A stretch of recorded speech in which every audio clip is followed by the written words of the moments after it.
स्वाध्याय में सम्मिलित हुए हैं, हम हार्दिक अभिनंदन करते हैं।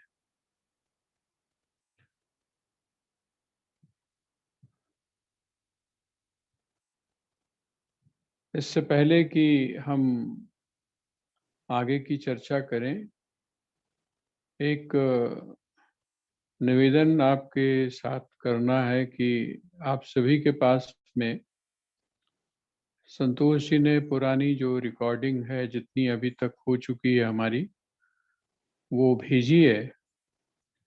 अब खुली हमारी नहीं, ड्यूटी बनती। वो खुली हाँ नहीं। जी? मैंने बहुत कोशिश की, वो खुल नहीं रही। नहीं, मेरे उस पे तो नहीं, खुल गई है। खुल रही है। मुझसे भी खुल गई। मैंने कल खुल गई। हमारी भी खुल गई है, हमारी भी खुली है। पर आप हमारी प्लीज भी मुझे दोबारा भेज दीजिए, फिर मेरी खुली नहीं।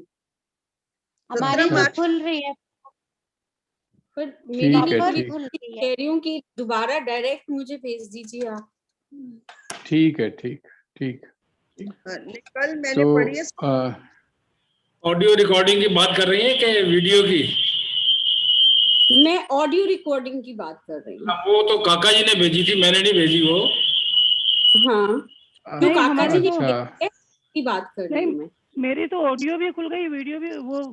वो जो लेक्चर है वो भी खुल गए हैं, और जो गीता का वो भेजा है अध्याय वो भी खुल गया। नहीं, गीता अध्याय नहीं खुला मेरा। जो कल भेजी गई है, अच्छा, वो हमारी भी नहीं खुली। वो आप नहीं, वो आप ऐसा करिएगा, उनको बोलिएगा। नहीं, जो ऑडियो मैंने भेजी है ना, वो MP3 पे अगर आपके यहाँ कन्वर्ट हो जाएगी, वो बच्चों को आप बोलेंगे तो वो कर देंगे आपको, और नहीं तो वो म्यूजिक में जाके खुलेगी।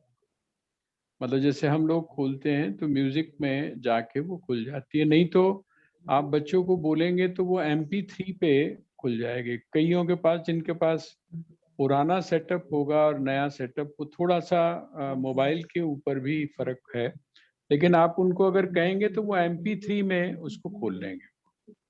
और वो जो आपके पास में जो वीडियो भेजा है अपना संतोष जी ने, तो उसके बारे में ये निवेदन है कि उसके ऊपर आप अपनी प्रतिक्रिया, और जो भी आप जानते ही हैं क्या उसका सिस्टम होता है, उसको आपने मतलब लाइक करना है या जो भी कुछ करना है। हाँ जी, हाँ, 2 चीजें। हाँ, तो ये 2 चीजें जो है ये आप करेंगे तो यही है कि लोगों को तभी उसमें होगा कि उसका लाभ उठाया जा सके। तो आप प्रयास करिए अपने लेवल के ऊपर कि उसको इस डायरेक्शन में भी हम ले जाएं, ताकि ये जो हम लोग प्रयास कर रहे हैं ये थोड़ा सा लोगों तक पहुंचे। तो एक तो ये निवेदन था, क्योंकि ये कई बहनों का भी मेरे पास में आया है कि इस तरीके से जब तक नहीं होगा तब तक उसका जो रिस्पांस है वो पूरी तरह से नहीं मिलेगा। तो ये हम जो शुरुआत अभी हमने की है, ये एक तरह से रॉ मटेरियल है, लेकिन अभी इस बारी जो इन्होंने शर्मा जी ने जो भेजा है हमें, रिकॉर्डिंग जो भेजी है, उसकी क्वालिटी पिछले वाले से बहुत ज़्यादा फर्क है। तो इम्प्रूवमेंट हो रहा है, कोई बात नहीं। वो हमारे यहाँ एक कहावत है कि शनैः पंथा शनैः कंथा शनैः पर्वत लंघनम, के जो है वो अगर पहाड़ लांघना हो तो आराम से लांघना चाहिए, जल्दीबाजी उसमें नहीं करनी चाहिए। और सहज पके सो मीठा होए, ये भी एक आपने बात सुनी होगी। तो हम धीरे धीरे करके इसको इम्प्रूवमेंट हमने करना है, क्योंकि हमारा जो मकसद है वो प्रोफेशनल उस तरीके का नहीं है, लेकिन हम तो ये चाहते हैं कि जो लोग भी श्रीमद् भगवत गीता के प्रति आस्था रखते हैं, जो निष्ठा रखते हैं और जो इसको समझना चाहते हैं दोनों तरह से, सैद्धांतिक स्तर पर मतलब शास्त्र की परंपरा के अनुसार, और आज का जो संदर्भ है उसके अंदर जो समझना चाहते हैं, तो वो जुड़े इसके साथ। हो सकता है कि उनसे हम लोगों को, जो लोग नए जुड़े हैं, उनके विचार हमारे पास कुछ आए तो हम इसको इम्प्रूव करें। तो ये एक आपसे निवेदन था। अब दूसरा निवेदन ये है कि आप लोगों ने कोई प्रश्न अगर पूछना हो, क्योंकि शनिवार को तो हम लोग बिना क्वेश्चन आंसर सेशन के हम लोग आगे बढ़ गए थे, तो अगर इसमें आपके मन में कोई अभी तक जो हमने स्वाध्याय किया है 5वें अध्याय का और 6ठे अध्याय की जो शुरुआत हमने की है, और जैसा मैंने आपसे कहा था कि ये आत्म संयम योग है। आत्म संयम में सबसे इम्पॉर्टेंट है कि आत्म शब्द जो है उसको हमको समझना है, और संयम, ये दो शब्दों को हमको समझना है। आत्म का अर्थ होता है आपकी चेतना। आपने सुना होगा, बहुत एक प्रचलित एक कथा है कि उसमें दो व्यक्ति आए थे गुरु के पास में, और एक जो था वो इंद्र था और दूसरा असुर था। तो जब पहुंचे तो उन्होंने कहा कि आत्मा कौन है, तो उसने कहा ये शरीर ही आत्मा है। तो उसने शरीर को ही आत्मा मान लिया। लेकिन जब वापस जा रहे थे दोनों, तो उसमें से जो इंद्र अर्थात जो देवत्व जिसमें है थोड़ा सा, जिसमें सात्विक बुद्धि है, जिसमें विचार है, उसके मन में आया कि आत्मा के जो लक्षण मुझे बताए गए थे वो तो शरीर के साथ में नहीं घटित होते हैं, शरीर के साथ में नहीं जुड़ते हैं, इसका मतलब कुछ और होना चाहिए। एक ने तो शरीर को ही आत्मा मान लिया, और दूसरे ने वापस आकर फिर जब सवाल किया कि आत्मा के जो लक्षण या आत्मा की जो परिभाषा बताई गई है वो इस शरीर के साथ में नहीं जुड़ती है, तो आप मुझको बताइए। तो धीरे धीरे करके वो पहले शरीर था, फिर उसके बाद में इंद्रियां, फिर मन, फिर बुद्धि, इस तरह से उन्होंने आगे स्थूल से सूक्ष्म की तरफ ले जाने की जो एक हमारे यहाँ की परंपरा रही है। दो तरीके हैं, एक तो आप सूक्ष्म से स्थूल की तरफ आते हैं, लेकिन जो आम व्यक्ति है, साधारण जो व्यक्ति है, वो स्थूल से सूक्ष्म की तरफ जाता है। तो ये जो हमारे यहाँ की जो परंपरा रही है, तो उसके मुताबिक यहाँ पर जो स्थूल से सूक्ष्म अर्थात जो मोटा है, जो आपकी आंखों से दिखाई दे रहा है, वहां से धीरे धीरे, तो आत्मा शब्द जो है उसका बहुत सारे संदर्भों में शरीर के बारे में भी आत्मा आता है।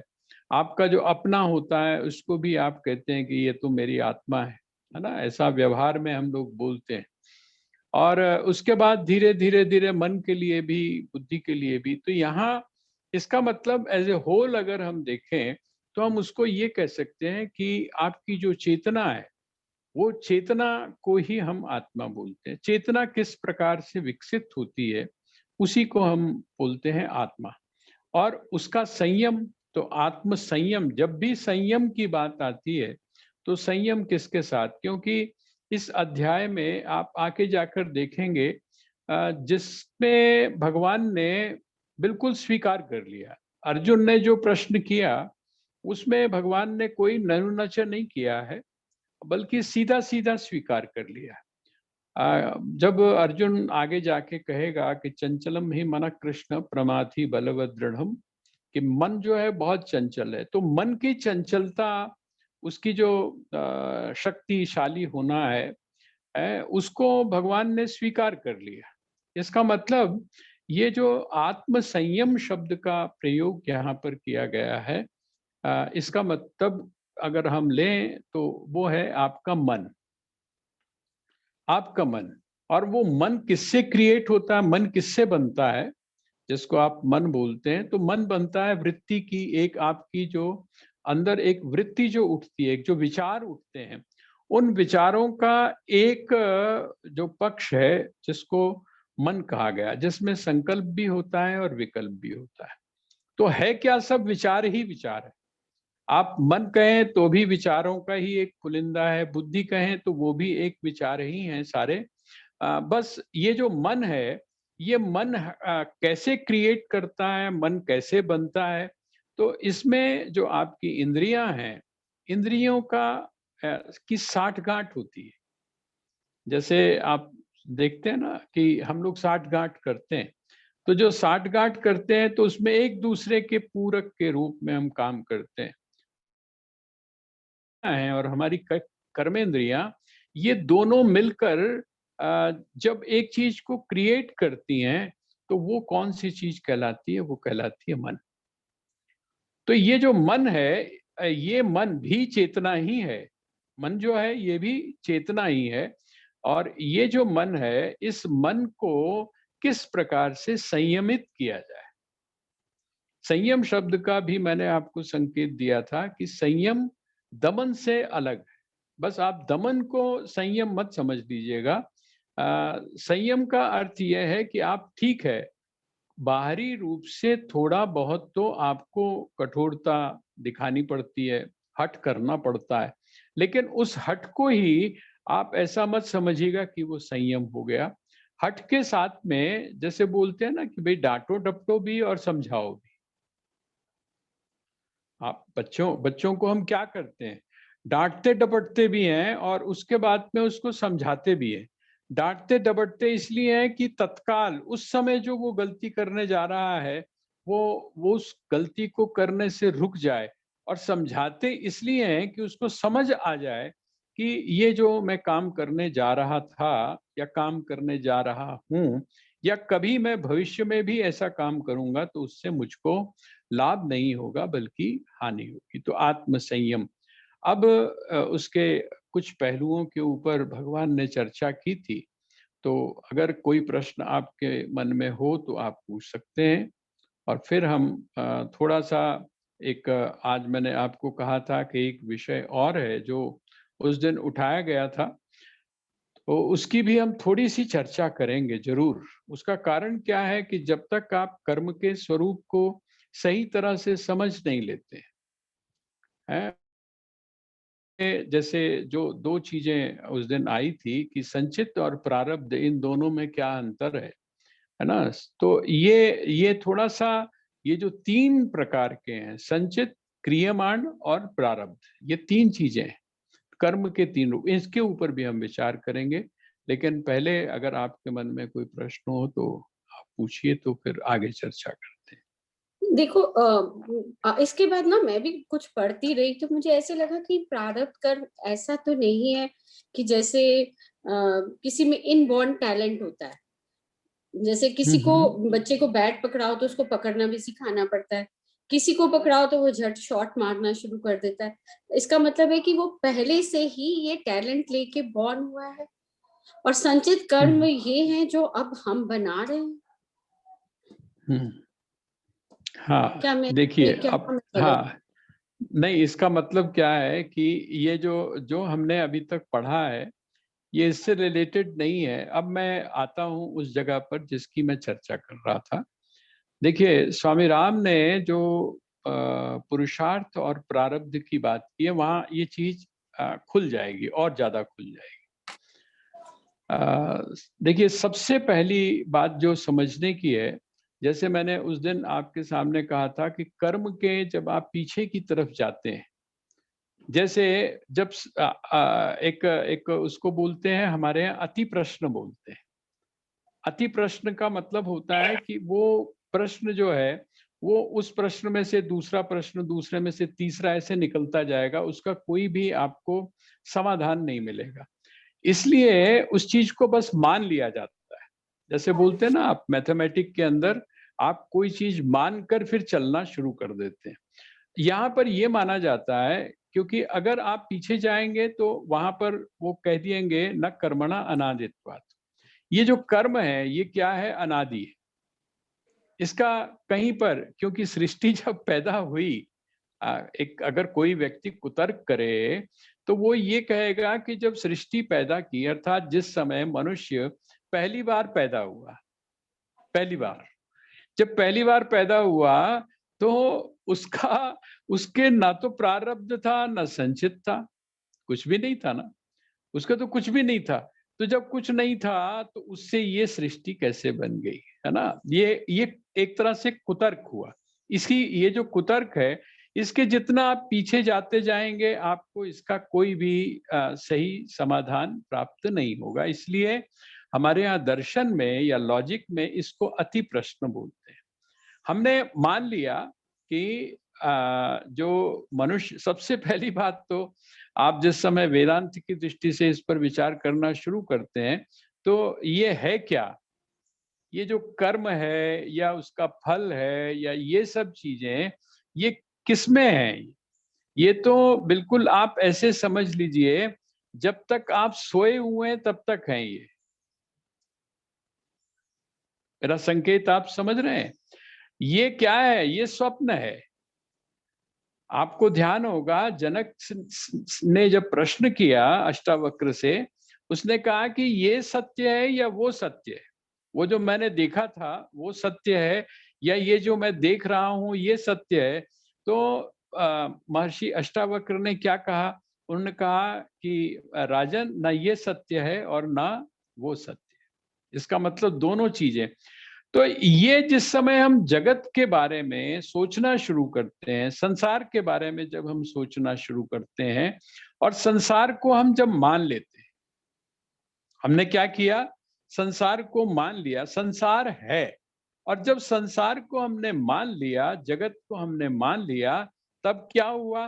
तब हमने कर्म को अपने स्वीकार किया। अच्छा, ये ईश्वर ने ये जो चीज बनाई है, ये कब बनाई है, कैसे बनाई है, ये अगर कोई सोचे कि जी इसकी फोटो आप दिखा दीजिए या इसका कोई साक्ष्य दिखा दीजिए, तो वो दिखाना असंभव है। इसलिए हमने ये मान लिया कि कर्म जो है वो अनादि। अच्छा, कौन सा कर्म जो है अनादि है? देखिए, एक कर्म वो है जो इस सृष्टि के रूप में रचा।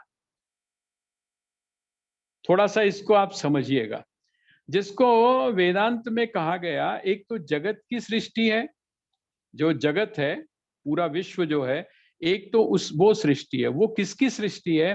तो वो हम कहते हैं वो ईश्वर की सृष्टि। तो ईश्वर की सृष्टि जो है उससे हमें किसी भी प्रकार का बचाव किसी भी स्थिति में नहीं हो सकता। आप जिस समय जीवन मुक्त भी हो जाते हैं तब भी आप ईश्वर की सृष्टि से नहीं बच पाते हैं। ईश्वर की सृष्टि आपके साथ में जुड़ी हुई है। वह जो मुक्त व्यक्ति है, जिसको आप ज्ञानी, तत्वज्ञानी बोलते हैं, तत्वज्ञानी के लिए भी ये जगत है, संसार है। सिर्फ हमें कहां पर काम करने की जरूरत है? वो काम करना है जो हमारी सृष्टि है, हमारी सृष्टि। अब जब हम अपनी सृष्टि के बारे में विचार करते हैं तो जैसे अभी हमारी बहन बोल रही थी, उसको कर्म को वहां पर 3 प्रकार से स्वामी राम तो कहते हैं कि प्रारब्ध और पुरुषार्थ, जिसको आप प्रारब्ध बोलते हैं, जिसको आप भाग्य बोल रहे हैं, ये भी क्या है? ये भी कर्म ही तो है भाई। पुरुषार्थ जो है, पुरुषार्थ क्या है? ये भी एक कर्म है ना? पुरुषार्थ ये भी एक कर्म है। और जो प्रारब्ध है, जो आपने पहले किया था, वो जब आपको मिल रहा है तो वो भी एक कर्म का ही प्रतिफल है, कर्म का ही एक फल आपको आज प्राप्त हो रहा है। तो है कर्म ही। अब उसको उन्होंने एक बहुत सीधा सा एग्जाम्पल दिया। वो कहते हैं कि जिस समय आप कर्म करते हैं तो एक लिमिट तक तो आप स्वतंत्र होते हैं, एक लिमिट तक आप स्वतंत्र होते हैं, और उस लिमिट के बाद में फिर आप स्वतंत्र नहीं रहते। जैसे वो कहते हैं कि आप एक रोड बना रहे हैं, जिस समय रोड बना रहे हैं, उस रोड को बनाने से पहले कौन सा रूट जाएगा, कहां से जाएंगे, कितनी चौड़ी सड़क होगी, ये जब तक आपने बनाया नहीं है तब तक आप स्वतंत्र हैं। उसको आप लेफ्ट साइड से ले जाएं, उसको राइट साइड से ले जाएं, उसको कौन सा रूट लेंगे, उसके लिए आप स्वतंत्र हैं। लेकिन जिस समय एक बार आप रूट बना देते हैं, जिस समय आपने एक बार सड़क बना दी, तो आपको फिर क्या करना पड़ता? आपको भी, जो सड़क बनाने वाला व्यक्ति है, उसको भी उसी रूट का पालन करना पड़ता है। यही कारण है कि वो जिसको आप ईश्वर बोलते हैं, वो ईश्वर भी जिस समय मनुष्य के रूप में यहाँ पर अवतरित होता है, तो वो अपने ही नियमों का पूरी तरह से पालन करता है। उसको भी सुख दुख होते हैं, है ना, उसके भी जीवन में अप डाउन होता है, उसके जीवन में भी संयोग और वियोग होता है, सारी चीजें होती हैं। वो भी रोता है, वो भी हंसता है, वो भी खेलता है, वो भी मर्यादाओं का पालन करता है। क्यों? बनाई तो उसी ने, लेकिन उसके बावजूद तो स्वतंत्र आप जब तक हैं तब तक तो आप क्या हैं, आप ये समझिए कि आप पुरुषार्थ करने में स्वतंत्र हैं। लेकिन जिस समय आपने एक बार ट्रैक को बना दिया, फिर आप क्या हो जाते हैं, फिर आप बंध जाते हैं। जैसे अब आपका कॉन्स्टिट्यूशन है, जब कॉन्स्टिट्यूशन बनाया गया होगा, जब बनाया गया होगा तब आप स्वतंत्र थे कि कौन सी चीज को आप कैसे रखते। लेकिन जब वो कॉन्स्टिट्यूशन बन गया और बनने के बाद में अब आपको क्या करना पड़ता है, चाहे वो कॉन्स्टिट्यूशन खुद बनाने वाला भी व्यक्ति क्यों ना हो, वो उसका पालन करता है। तो जहां तक प्रारब्ध और पुरुषार्थ की बात है, वो मिला जुला है हम लोगों के साथ में। जो मनुष्य है, इस मनुष्य के साथ में मिला जुला है। यहाँ पर कुछ चीजें ऐसी हैं जिसमें आप स्वतंत्र हैं, कुछ चीजें ऐसी हैं जो जिसमें आप परतंत्र हैं। अब स्वतंत्र किस चीज में है और परतंत्र किस चीज में है? देखिए, पशु जो है, पशु पक्षी या जितने भी ये हैं, ये सारे के सारे क्या हैं, ये स्वतंत्र नहीं है। इनको एक जो ट्रैक दिया है, इनका जो एक लाइफस्टाइल है, वो अक्सर वही का वही रहता है। बहुत कम ऐसी स्थितियां आती हैं एनवायरमेंटल जिसमें कि इसमें आपको परिवर्तन दिखाई देता है। लेकिन ये इसी तरह से हम में भी कुछ चीजें ऐसी हैं जो इस लेवल के ऊपर है। वो कौन सी है? वो उसी को हम लोग प्रारब्ध बोलते हैं। वही जो चीज है उसी को हम भाग्य बोलते हैं। जैसे जैसे कि अब आप मैं इसी का एग्जाम्पल देता हूं, आगे आएगा, इसमें इसी में ही आएगा, 6ठे अध्याय में ही, कि यदि कोई व्यक्ति, जैसे अभी बता रहे थे कि एक बच्चा जो है वो बैट पकड़ना उसको सिखाना पड़ता है, और बहुत सिखाने के बाद में भी वो ठीक तरह से नहीं उस तरह से हो पाता। और जबकि दूसरी तरफ एक जो बच्चा है उसको वो देखता है और शुरू कर देता है। हमारे यहाँ एक संस्कार होता है, आपको शायद पता होगा, हमारे यहाँ एक संस्कार होता है। उस संस्कार में बहुत सारी चीजें बच्चों के सामने रखी जाती हैं, बहुत सारी चीजें बच्चों के सामने रखी जाती हैं। वो बच्चा किसकी तरफ प्रवृत्त होता है, किसकी तरफ प्रवृत्त? अगर वो लेखनी की तरफ जाता है तो उसका जो, इसका मतलब उसका जो रुझान है उधर की तरफ होगा। ये कोई जिसको हम बोलते हैं ना कि बाई चांस वाली बात नहीं, ये उसकी प्रवृत्ति है, किसकी तरफ उसका आकर्षण हो रहा है। अच्छा, आपने कभी देखा है किसी लड़के को गुड़िया के साथ खेलते हुए? किसी लड़के को आपने कभी किसी गुड़िया के साथ खेलते हुए देखा है? अगर वो लड़के खेलेंगे तो किसके साथ खेलेंगे? वो जो सुपरमैन है उसके साथ खेलेंगे, या वो जो आजकल वो दुनिया भर के जो आ रहे हैं उनके साथ खेलेंगे। सतीश जी बता रहे थे, बड़ा अजीब सा हादसा हुआ था। वो बच्चा जो है वो मेरे पास में आ गया, यहाँ हम लोग बैठे हुए थे, है ना। हमारे जो ये बहन है, इनका इनकी इनकी बेटी का बेटा, वो मुझे आके कहता है कि वो कॉपी जो सत्संग भवन में बांटी थी आपने, वो क्या मुझे भी मिलेगी? मेरे को पता नहीं था। मैंने कहा क्यों, उसमें क्या है? उसमें क्या है भाई? वो कहते नहीं, वो वही वाली कॉपी चाहिए। मैंने कहा ये कॉपी है, ले ले तू, अगर तूने पढ़ना है तो। आके, अच्छा वो बताया होगा, तो आके मेरे को नानू बोला, नानू ये मुझे कॉपी चाहिए। मैंने कहा बेटा ये तो, ये मैं दे देता हूँ, बाकी उसका तो मेरे को पता नहीं। कहता नहीं मुझे वही चाहिए। इतने में वो सतीश जी मेरे पास में आए भागे हुए, और मुझे कहते हैं इसका जरा ध्यान रखना। मैंने कहा क्यों? कहते इसके सिर पे चोट देख रहे हो? मैंने कहा हाँ देख रहा हूँ मैं। तो कहते हैं ये अभी इसको हटने दो, ये मैं बताता हूँ। ये क्या है, वो छोटा भीम, वो जो कॉपियां बटी थी ना उसके पीछे छोटा भीम का वो बना हुआ था। अब उसको कॉपी कौन सी चाहिए? उसको कॉपी भी वही चाहिए जो छोटा भीम की है। अब वो छोटा भीम देखते देखते, वो सतीश बता रहे थे मेरे को कि श्रीमान जी जो है उन्होंने छलांग मार दी थी और चोट आ गई थी। तो कभी किसी बच्चे को, कभी किसी लड़के को आपने, लेकिन जो बेटियां हैं, बेटियों को आपने देखा होगा कि वो उन्हीं के साथ। इसका मतलब कहीं ना कहीं से कोई प्रवृत्ति ऐसी है जिसको अब आजकल साइकोलॉजिकल एनालिसिस शुरू कर दिया। अभी जैसे हम लोग ये छोटे छोटे बच्चों के जो प्रोग्राम्स देखते हैं, आंखें जो हैं वो खुली की खुली रह जाती हैं कि ये सब कहाँ से। तो ये क्या है? जिस समय पिछले जन्म में जब शरीर छूटने लगा तो जो थॉट लास्ट था, पूरी की पूरी जो संस्कार थे वो सिमट के वहां पर आ गए। अब आपके सामने एक मैं और चर्चा करूंगा कि जो क्रिश्चियंस हैं, आप जानते हैं कि वो रीबर्थ, रीइंकार्नेशन को, रीबर्थ को नहीं मानते। खास करके जो कैथोलिक हैं वो तो बिल्कुल नहीं मानते। मैं जिस समय वहाँ एक कॉन्फ्रेंस में गया हुआ था तो वहाँ उसने केसेस लेके आया हुआ था। एक डॉक्टर थे वो, ये इसके ऊपर, रीइंकार्नेशन के ऊपर, मतलब उनका यहाँ तक था वो थेरेपी में उसको यूज कर रहे थे।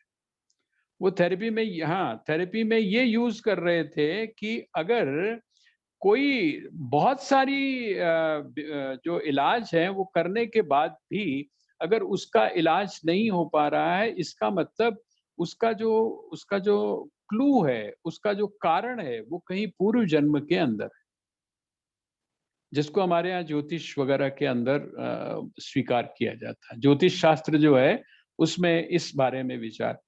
तो कहने का तात्पर्य क्या है? हाँ जी, Many masters and many lives, कुछ ऐसा ही है उसका नाम। हाँ, नहीं वो एक डॉक्टर थे